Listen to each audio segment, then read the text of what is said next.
The customer brought this PS5 controller with the faulty L2 and the R1 plus the D-pad keys which are not working. And as you can see on the X rotation axis, it's fully pressed and I'm not pressed. And if we check the Y rotation, it's working as it should.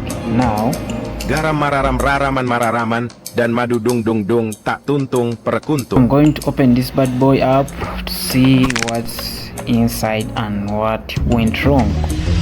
First things first, there are 4 screws on this part, but they are hidden by Sony, thanks to Sony engineers for the pure good design. Now open the first screw, the second screw, third screw.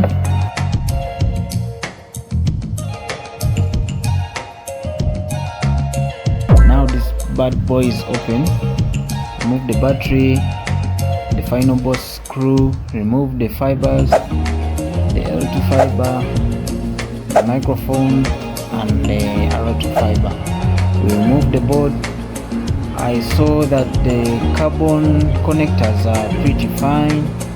There is no... What is that?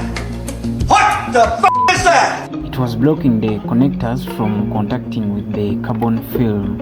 I think that was the cause, and I went back, put that bad boy inside, put everything in place and wait to see the results.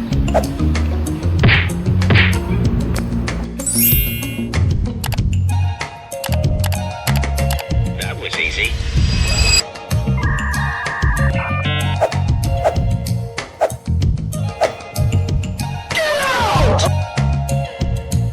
Quack, quack, quack, quack, quack, quack.